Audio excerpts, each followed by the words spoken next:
Welcome to the OFAX podcast. I'm Dave Claxton. Along with me, as always, as our own Wonder Woman of Windsor, Bethany McChesney.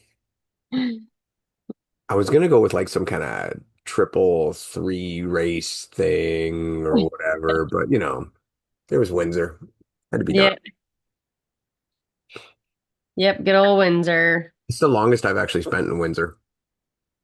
Oh, yeah. I think so.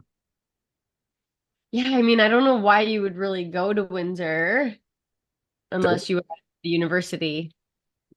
there were some nice parts. Yeah. Just outside of Windsor. I mean, the Windsor people. Yeah. The Windsor people. Where do you want to start with our adventures?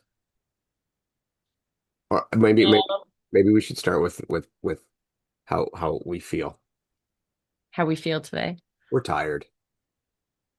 Yeah. Yeah. It was a 2-day event. Although, I mean, they could have had it all in one day, but I mean, I didn't mind it spread out because it did give me the opportunity to race twice.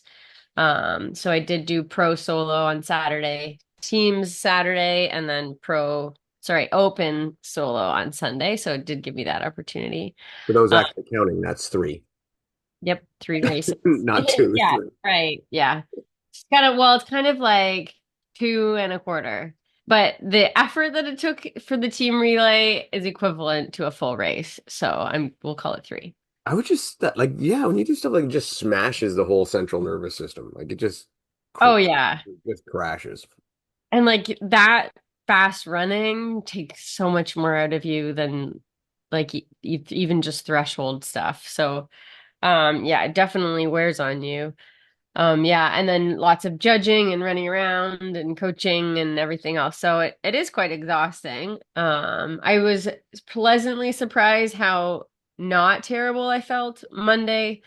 But obviously the parts of running, so I totaled it up. I ran about 25 or 26K on the track this weekend, 20 of which was a faster pace. So my feet are killing me and all in one direction. So we know that hitting that curve on the track can do some weird things to the lower legs.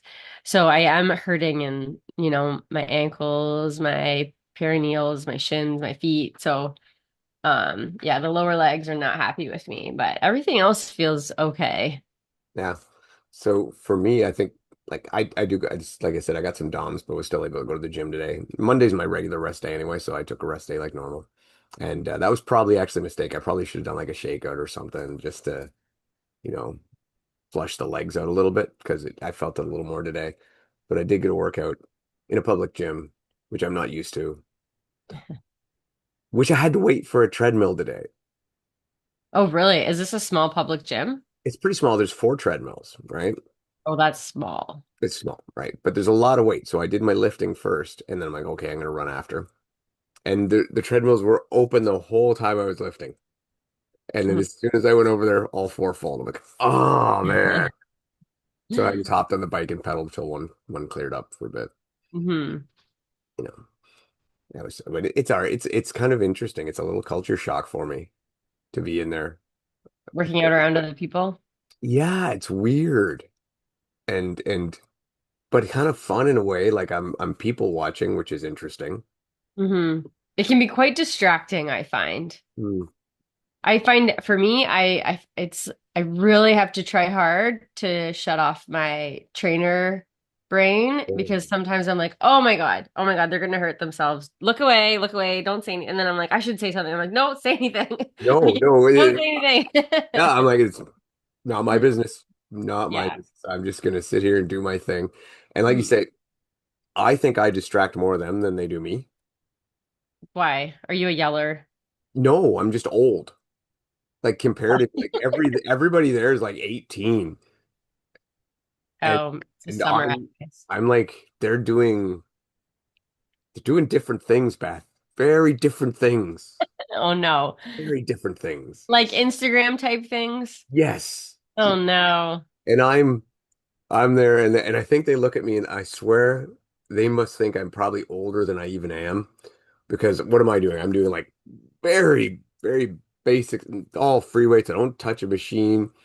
Uh, Hmm. Today, doing dips with plates between my legs, and they're all just kind of looking at me like, "What's the old guy doing?" I feel like that one's an Instagram one. I think so, but it's just they're all, posing, and Oh, I'm just like, none of them have tried to talk to me yet, so that's okay. yeah. Wait till you do like a MatCon or something, and then they are like, "What are you doing? You're working way too hard for this gym." You're like, Well, I think I'll be okay with that. I think I'll be okay with that. But it's just it's different. It's unusual for me, and I don't hate it, but I am hoping it's somewhat temporary. yeah, I never minded, but it is quite interesting. It's hard to not people watch for sure. Oh, yeah, yeah, yeah. I mean, and some of it I'm like, oh, that's kind of interesting. Mhm. I can't watch anyone do pull-ups though. They're just bad. They're just bad. Yeah. I'm not saying anything to any of them, but they're bad. Anyway, but then I saw Lauren Rentala doing hip tap pull-ups, and it made me happy again. Mhm. All right, back to Windsor. Kind of detoured. Yeah, so why don't you lay out the whole event? Like, so you did your first race, you did pro women's weight, and this was cool because like this was a sim and it offered everything. Yeah, it was as close as you could get, truly, to an official Hyrox, which is what they wanted. We had some meetings before to really fine tune like all of the little things, like even including the distance of a rock zone within it. So I did two full races and both times my watch hit 9K. So it did include rock zone times. Um, it was on a track and it was so which is 2.5 laps for the kilometer, but you exit one side of the track, so it's always through the center of the track, the 50, the middle line. So then you're adding up the distance in the middle, which did equal a full kilometer in the end. So you're always exiting through the same way, coming in through the same way, which is so nice, and it makes it much easier to remember. So that you do your half lap, and then you have 800 or 2 laps to go from there, which is quite simple. Um, and then all of the stations were just lined up, 1, 2, 3, 4, 5, 7, 8. So again, very easy to not get lost and not do them out of order. And then they the only, and I mean, the sled is always going to be the variable because unless you're rolling out the exact same turf or carpet that they have, it's never going to feel the exact same. But they did get all of the center equipment that they could. They had the sled, they had the ropes. Their sled pull was a bit different, but because of the turf, this turf is if you've ever been on like a football field turf where it has the rubber pellets in it. So the turf itself ends up being a higher stack for the pebbles, which is good when you're playing field sports where there's pivoting and stuff. But it meant that the sled push, the sled skis would dig in, and sometimes they'd get really stuck, and you kind of have to wiggle them out, which made the sled push probably they did so they use a little bit less weight to make up for the difference in the resistance of the sled push. I did both days, and to me there wasn't too much of a difference because so much of the resistance came from the turf itself. So even with like 100 pounds less or whatever in the open weight, it didn't feel too different. And actually, the second day also, at one point, it did get stuck and it stopped, but then my feet slipped out, and I did take my face off of Oh, the center pole. Thankfully, it didn't split my chin, but it still does hurt. But then it kind of made up for it because the sled pull was just a single ski, which would have been easier just because it was a fat ski, so it didn't it moved really nicely. Yeah, and then I mean, they had the center sandbags, they had the center wall balls, they had the wall ball targets that were center. So it was as close as you can get. And that's what they wanted, as close as you could get to a true high rocks. The Concept 2 skiers, Concept 2 rowers. Yeah. I think the kettlebells were center too, weren't they? No, they Oh, weren't. were They they? No. were no, No, you're no. right. You're right. You're right. But either way, um, the sled, the not just the heavy, the high turf, the high stack height on the turf, but I think on day one, as it got hotter, I think some of those rubber pellets got a little more bite to them as they got warm, and I think they Mhm. made it harder as the day went on the first day. And it did give, and I think Jeff and I were talking about this, it did give us a little sympathy to what Hyrox goes through with trying to one sled to the next. And it makes me wonder, like, is the turf a good move? Like, because definitely with that stack where it lies down one way, then switches the other way and moves around, it's I don't know. We'll see. I mean, time will tell whether it works good or not. Um, I like when I raced, I think I don't know if I was lucky or not, but I got a good sled. I felt I had a good sled push. Everything felt fine. Um, moving the sleds around the day before, there was a couple times where like really, and I think it was advantageous for some of us who are a little shorter. And as well, I didn't do the whole wrap my arms around the pole technique. I just pushed like arms by the shoulders, and I think that allowed me to get lower and Mhm. getting lower on these prevented that dive in the front, which really dug into that deep stack turf. So it became a big advantage to get as low as possible. Mhm. I think that will transfer to regular high rocks as well. Yeah, because I did push it how I had to push it at Worlds, Mm. where you're even like pushing your face against the center pole to try to get a little bit more leverage. Yeah, and you did have to get really, really low on it. I had some people ask me if I can push my head against the pole in the middle. I'm like, yeah, go ahead. It might not feel good, but It's your world. But yeah. it was good. All right, want to talk about your race, your run? Like how'd it go?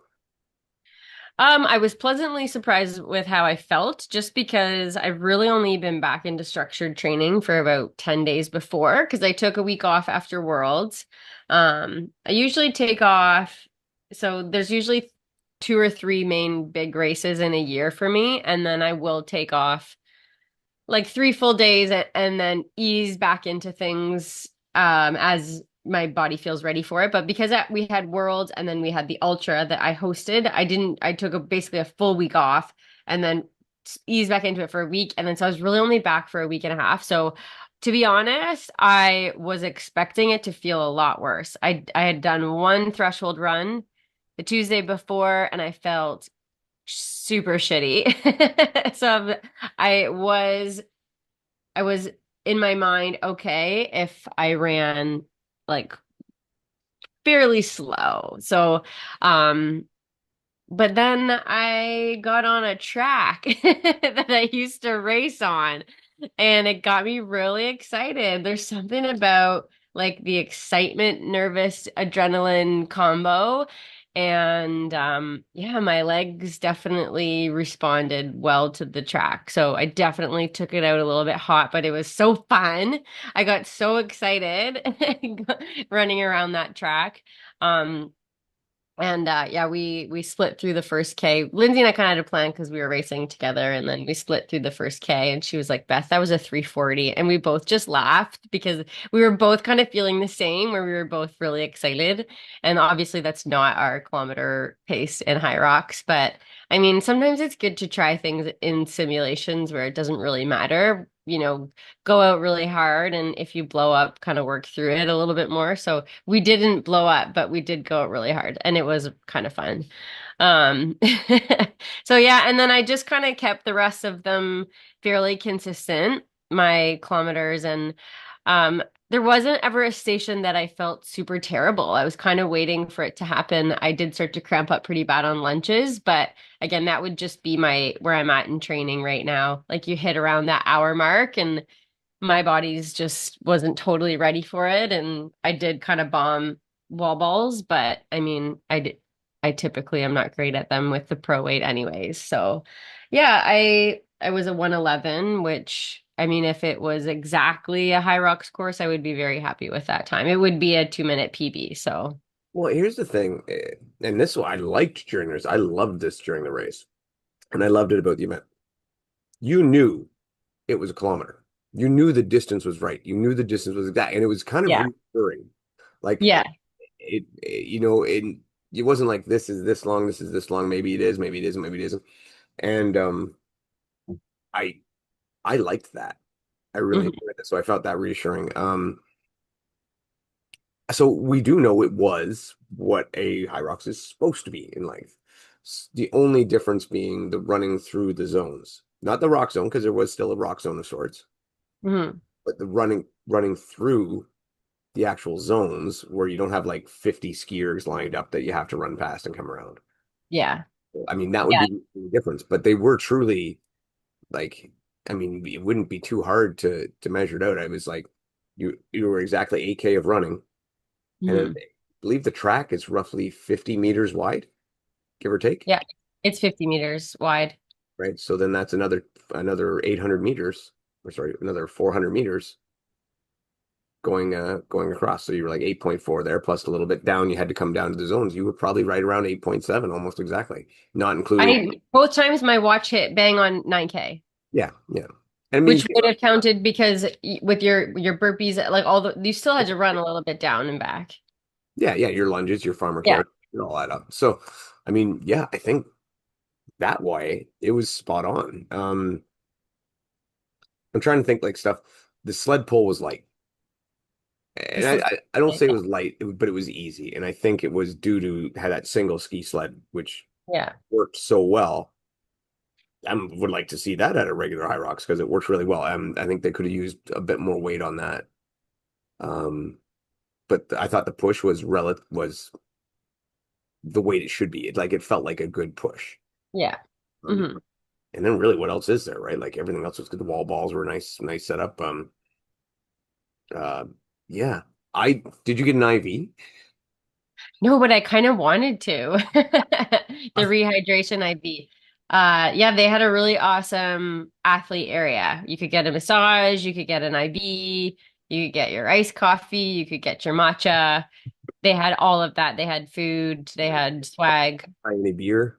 The what? No, an Any alcoholic beer. hyena beer, which by Yeah. the way, Ryan really liked. So I did good picking some up for her. She really liked it. Yeah. Yeah, they were good. But yeah, I think the IV was honestly, it was a good idea because it was pretty hot on the Saturday, and it had the potential to be even hotter because it has been here with a bit of a heat wave.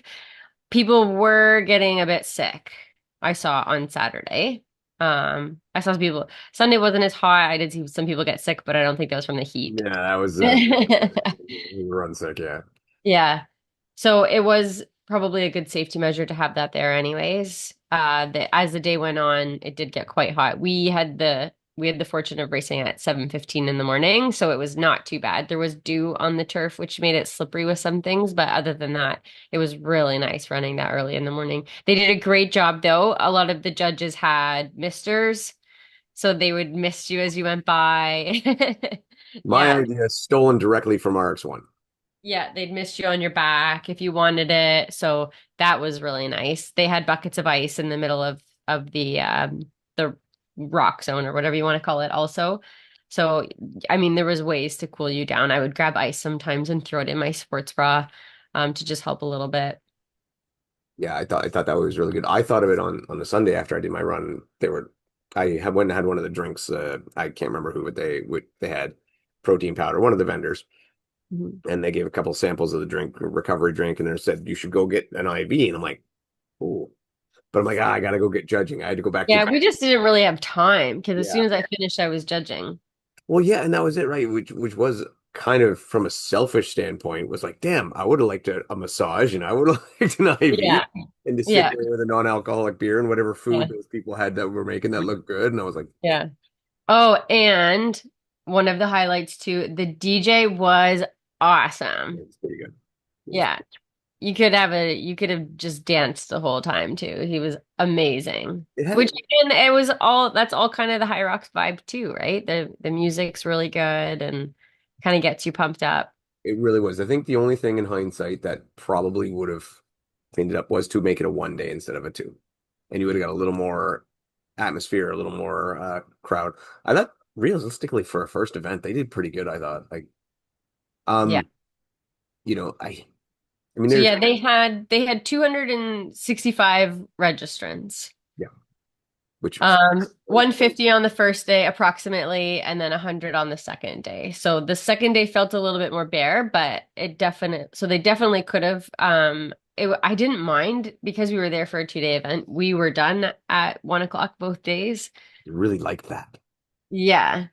Yeah. Now, So the whole event wasn't over at one, but we ended up being finished around that. But the event was probably over by two, two. maybe. Yeah, something in that neighborhood, which is still I kind of like that too, because you get to enjoy the night Yeah.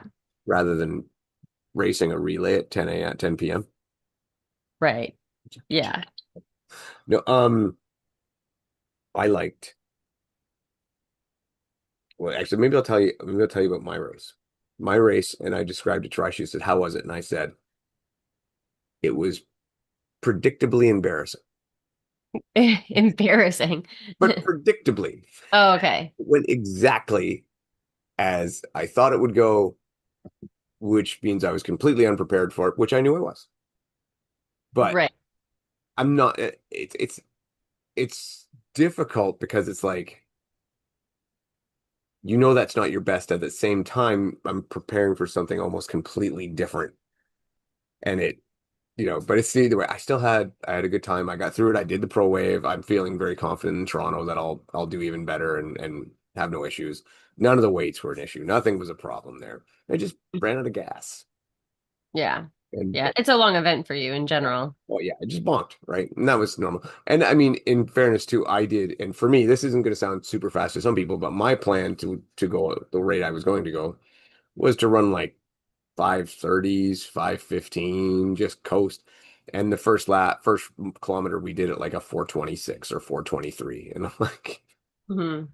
You ran a that's 4:23. what the first kilometer was. Yeah, I checked on the Garmin. It was like 4:23 was our first. I blame Jeff.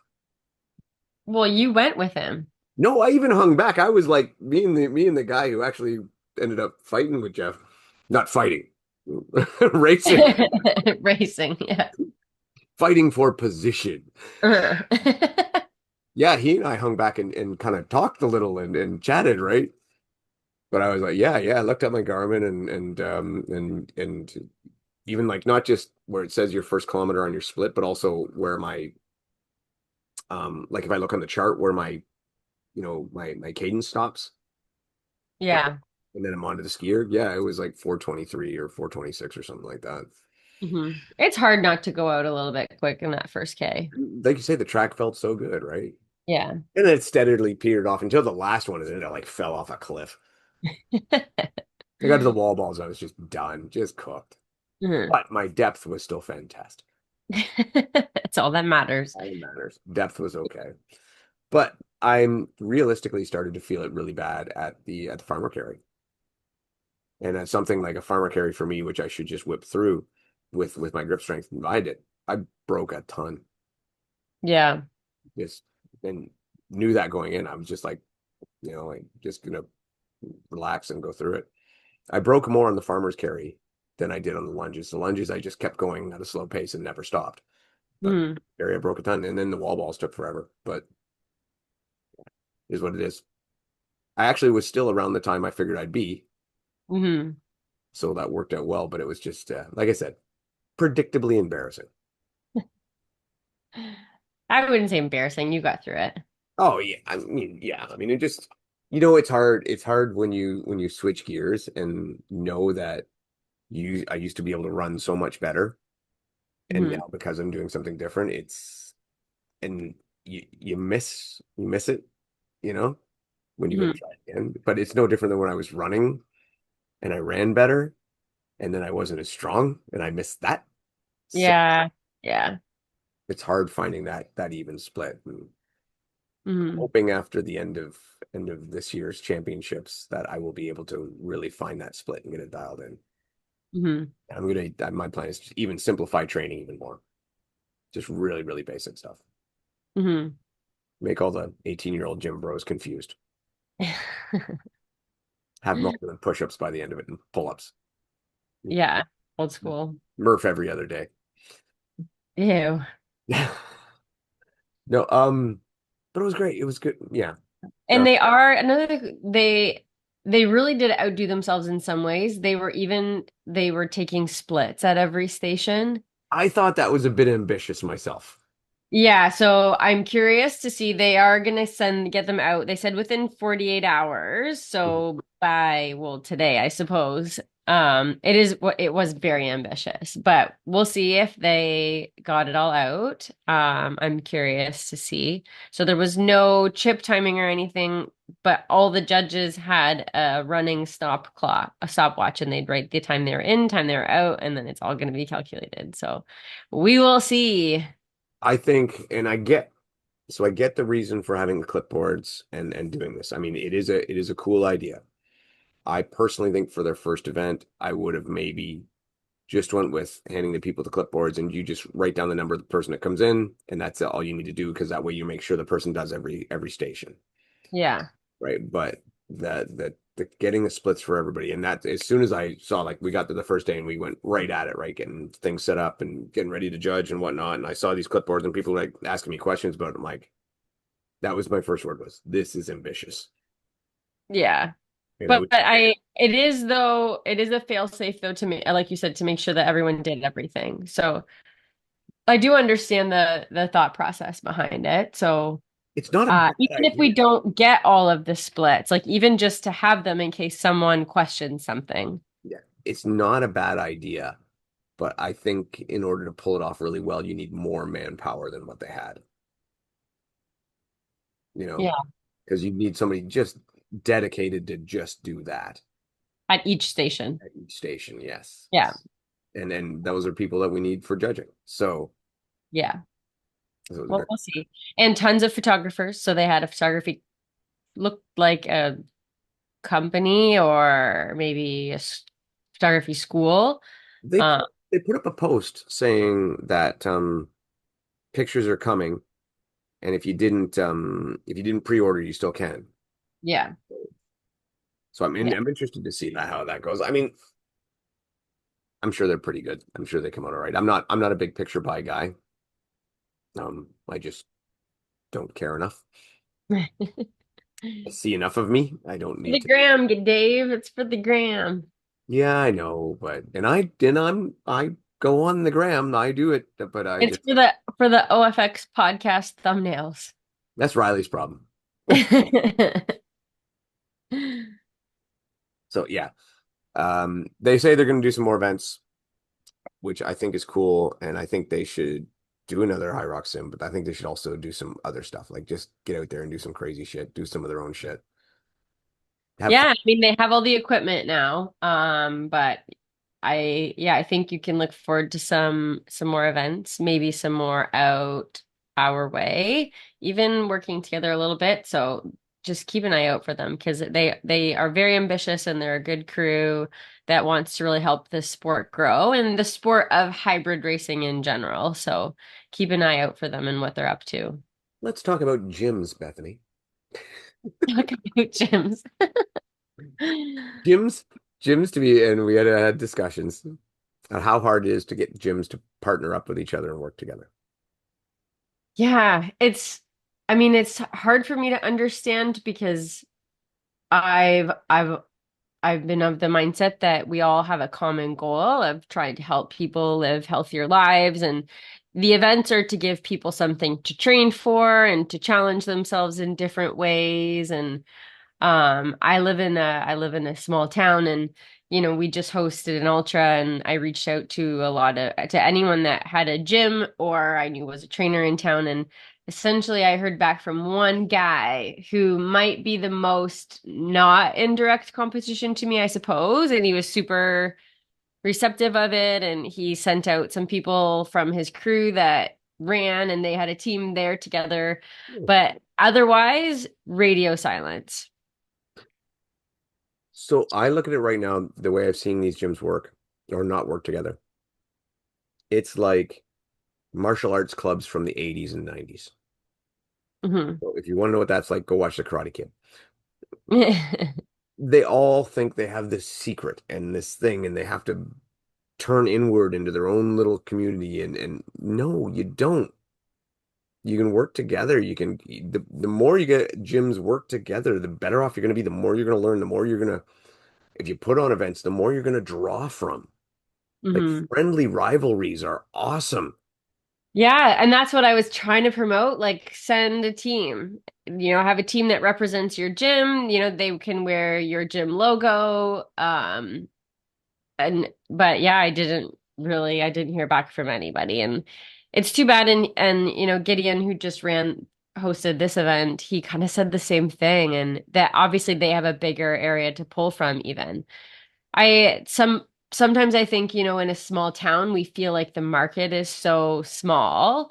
Although it's not like you don't need the whole town to all be part of one gym. People find where they belong. And I think especially I understand a little bit more in a small space, in a small population of people where gym owners and trainers are afraid to lose their clients potentially to another space. But I think it also makes us all feel like we're living on an island too. And, I've had clients before who will go to two different gyms because they like this program here and something at mine. And I'm not discouraging of that. That's great. Like you have to find, and I have clients that will go and they'll do because someone offers something different, whether it's like yoga or Pilates or something that I don't have. And that's great. I think as long as I don't understand where if your goal is to help people be healthier and find what works best for them, then we shouldn't be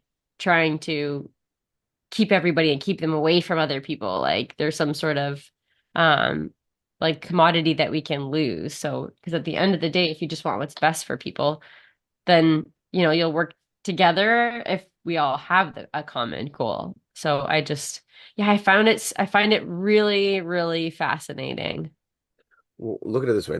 If let's say you're in a small town like you are, but even smaller, and there's two gyms, Hmm. and there's your gym and the other guy's gym. Hmm. You want to put on an event. Well, if you and the other guy don't work together and support each other's events, that means all you're drawing from is people already in your gym, which means you're not having an event. You're just having another workout day with the regular people that are there. Hmm. But if you support each other and you go back and forth, the clients will do both and they'll, Yeah. And and then in general, your whole community profits from it. Mhm. exactly. And if I go into a gym, like just now, I'm looking at gyms down in Acton where I'm going. There's probably two gyms, and they're very, very different. So you're really going to do one or the other, just depending on what you want. Mhm. But if I went into the one and the dude was to go, yeah, those guys fucking suck. They're jerks. They're going to hurt you, all that stuff. Like I'd actually be more skeptical of him because he's on, to me, that sounds like he's not confident enough in his own gym and his own product. So he's got to smash the other one and make sure you don't even go look at it. Mhm. I'm not saying the gym I went to did that. I'm just saying as an example. So, but if he says, "Yeah, man, check everything out. You do what's right for you. This is what we offer." That's when you know person's confident in their gym and when they have a good product. Mhm. So, and again, and then it means they can work with the other gyms. I don't get it. Yeah. I mean, I've seen it all before back in the day, and it makes me laugh. And you know, hopefully, a lot of these gyms will figure it out and start to realize, hey, if we support each other more, you know, it'll benefit us as well, Yeah. which we've seen. I We have seen that a bit with some of the gyms we work with, right? Which is cool. So hopefully it spreads and keeps going. Yeah. Mhm.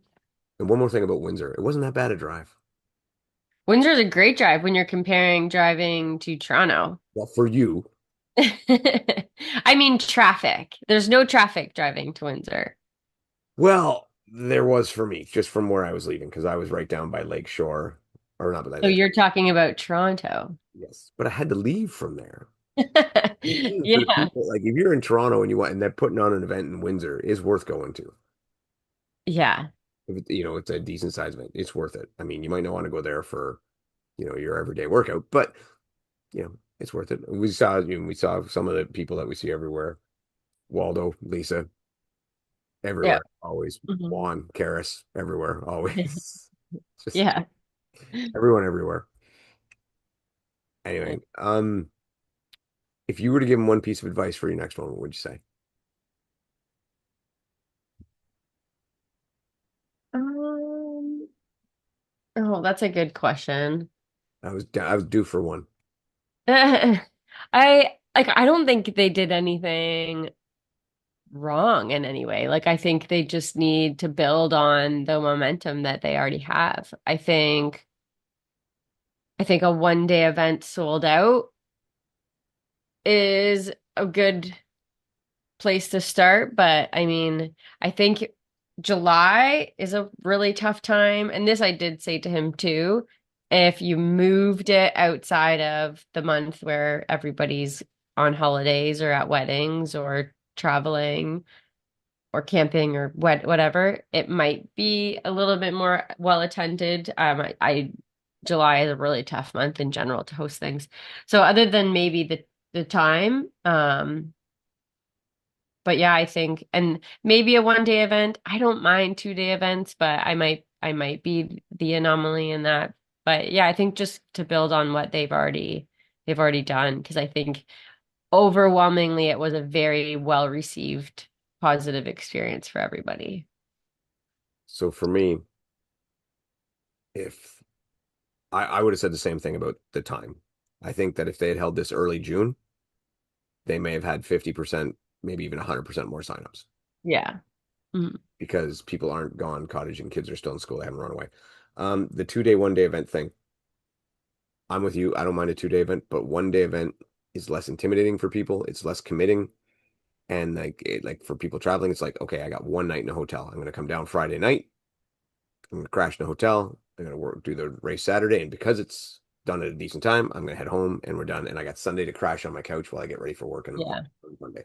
Unless the 2 day event had two different things, and you would encourage people to sign up. If you had Hyrox regular, Hyrox strong, running or whatever the next day, and then people be like, I want to do both. I think that's the only exception where doing 2 days makes sense. But I think if it's the same race both days, pack one day. Yeah, yeah, yeah. I think so. That would be it for me. And the one thing I cannot say enough of is that Gideon, James, the rest of their crew was fantastic, and the best volunteer judge shirts I've ever seen. Yeah, they were hot pink. So you knew who the judges were. I came home in that and Rise like, wow, that is brighter than it looked on the videos. I thought it's the first pink shirt I've ever owned. Yeah, are you gonna rock it at your public gym? That's a good idea. I thought I'd wear it to work. I think I will. I think the gym next week. Next week I'll wear it Mhm. there. That'll be awesome. Yeah, it's just a big social experiment. With the plaid shorts because it clashes so Oh with God, no. your classes. It'll be great. Maybe a headband, something.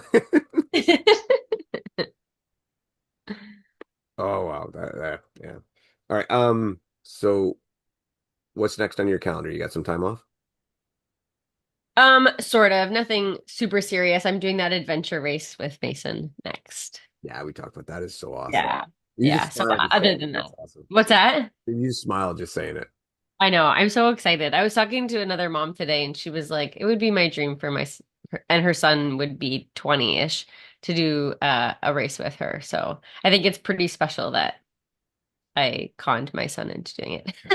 I'm actually trying to convince there's a DECA gym out in Calgary. hmm Going out to Calgary around mid-December to see my son. We'll do our little Christmas there. I'm trying to convince them to have a DECA strong while I'm there so I can do one with my son. Oh yeah. So Hmm. Just a so little one. what's yeah, just a little one. That's all. Just a little one.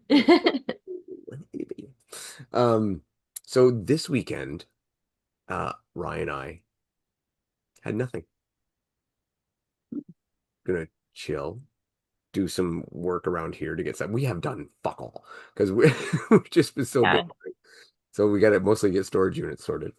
So since we have that done, and since that's the case, we fucked it up already. What? We're gonna go do the reverse half rocks at Maria Fetchik and Mike Fetchik. Oh. So we got to do that instead. Well, Mm. but that's just, it's on Sunday and it's like a quick one because now that's only like 30 minutes away for us. Oh, that's just like going in for a workout then. Exactly, exactly. But it's like we originally were like, do we do it? Do we not? And then I got a message from Mike Fetchick going, come on. And that was all it took. Yeah, you're so easy. Was like a nudge, nudge. You know you want him. Yeah, Yeah. I do. So we'll be there. Mhm. But it'll be fun. I'm looking forward to it. The whole reverse thing is gonna be interesting. I wonder how that ski is gonna feel at the end. So does it start with a run? I didn't ask, but Oh. I think that it does. I think it starts with a run and finishes with the ski. Oh, that's so weird. It will be very weird. And I wonder if people will get confused and lost. Yeah. People who've never done one might actually have an advantage. Yeah. I mean, that's kind of cool though. I like they're changing it up, do something a little bit different. Like I'm not one of those people who say Hyrox needs to change their system. No, I don't buy that. I'm okay with them keeping it standardized. But I'm also okay with the gyms playing around and having fun and making some cool different events. Dune, F45 Dune has made a whole series. Hmm. There's like a half rocks, there's a PFT, there's a full sim coming up. Like Hmm. they're doing a lot of stuff, which again, I think I'm going to jump on board with too because they now are like 35 minutes away from me. Hmm. Things are close to me now. Everything's not an hour and 15 minutes away. So anyway, that's good for me for this week. Yeah. I'm going to sit in my compression pants. Continue the recovery. Oh, get this, get this. Sorry, before we go. Yesterday at work, I messaged Rye and I said, I'm not going to be able to do any podcasting tonight. It's just not going to happen. And she's kind of happy because, Monday nights for me normally, I'm so busy, like back to back podcasts. We barely see each other, but I'd been away all weekend and then so come back. So she's like, oh, that's great. She goes, when you get home, we're going to party. And I read this to a buddy of mine at work. I'm like, my wife just said when I get home, we're going to party. And he goes, what the fuck does that mean for you guys? I'm like, I have no idea. Because you can have a push-up contest. What are you going to do? I'm like, I don't know. Turns out Pizza. no, no, it turns out it means burrito bowls and a fire and getting not drunk on non-alcoholic beer. Nice. Apparently, that is what our partying means. Yeah, I, that sounds pretty good to me. I didn't know, but it did suit me quite well too. And Mhm. it's bed by 9. Yeah. Yeah. All right, Beth, take us home. Yeah. Thanks again so much to everyone with Husband Athletics, Gideon and James. And we were definitely spoiled this weekend. And so we just thank you so much for all of that. And to everyone we met this weekend, it was really awesome to get to meet so many new faces to the hybrid space. We had a really awesome time. So we can't wait for you guys to do another one, and we will definitely be there. Take care.